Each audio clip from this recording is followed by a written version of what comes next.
যোগাযোগের যে ব্যবস্থাটা, এই বিষয়ে যে আমার কথা বলা, এখানে আমি কিছু তুলে ধরতে চাই যে আমাদের যে যোগাযোগ ব্যবস্থা এমন হওয়া উচিত, আমরা ডিস্ট্রিক্ট পর্যায় থেকে আমরা যখন আসি ঢাকার রাজধানী মুখে আমাদের অনেক প্রবলেমগুলো সৃষ্টি হয়। এর জন্য আমাদের দরকার রেল লাইনগুলো আরও প্রসার বাড়ানো, প্রত্যেকটা ডিস্ট্রিক্টে ট্রেন চলাচল করবে এবং যে দূর ডিস্ট্রিক্টগুলো আছে প্রতিটা ডিস্ট্রিক্টেতে আমরা চাই যে সেখানে বিমানবন্দর চালু হোক।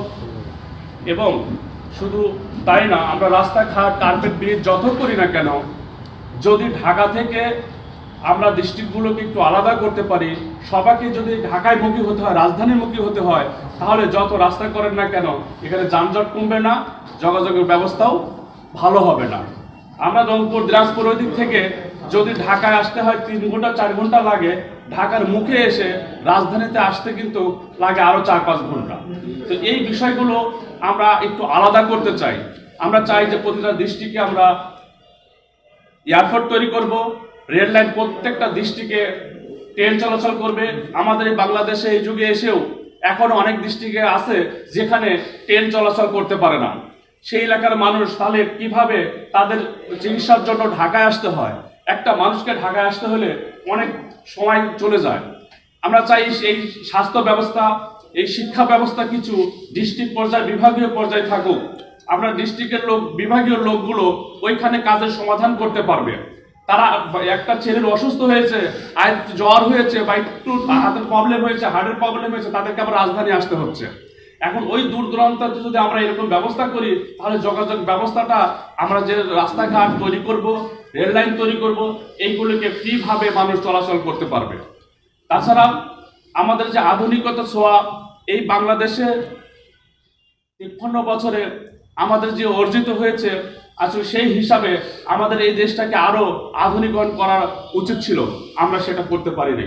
তো আমরা চাইবো, আমাদের নতুন একটি বিপ্লব হয়েছে, এখন একটা নতুন পরিবর্তনের মাধ্যমে আমরা চাইবো যে এই দেশটাকে একটা আধুনিকায়ন করে একটি যোগাযোগ ব্যবস্থা এমন হবে যে এখানে মানুষ কেউ কখনো যোগাযোগের বিষয় নিয়ে কোনো কথা বলতে পারবে না যে আমি এই রাস্তা দিয়ে যাইতে পারি না, আমি এই ট্রেনে আমার 2 ঘন্টা লেট হয়।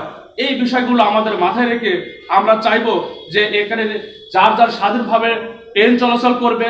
আমরা এয়ারপোর্টগুলো চালু করব, যে এয়ারপোর্ট দিয়ে যাতে মানুষ চলাচল দ্রুত গতিতে রাজধানী আসতে পারে, এক ডিস্ট্রিক্ট থেকে এক বিভাগে যেতে পারে। এই ব্যবস্থাগুলো যদি আমরা সঠিকভাবে করতে পারি, তাহলে আমাদের এই বাংলাদেশ একটি সোনার বাংলা হবে এবং আধুনিকায়ন ছোঁয়া আমরা দিতে পারবো।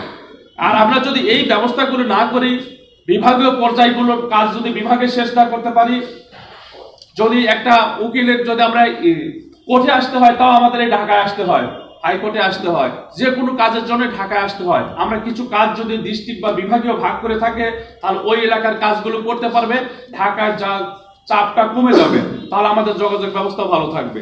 এগুলো যদি না করে আমরা রাস্তাঘাট, ব্রিজ আর রেল লাইন যত উন্নয়ন করি না কেন, ঢাকার চাপ থেকে যাবে। এই জন্য আমাকে ঢাকা ফিরিয়ে করতে হবে।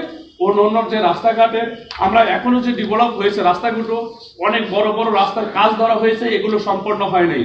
আমরা চাই এগুলো দ্রুত সম্পন্ন করে একটি ফ্রি করে দেওয়া রাস্তার, যাতে মানুষ নির্বিঘ্নে চলাচল করতে পারে এবং মানুষের প্রয়োজনে অল্প সময়ের মধ্যে যেন রাজধানী ঢুকতে পারে, আমরা সেরকম রাস্তাঘাট বা উন্নয়ন চাই।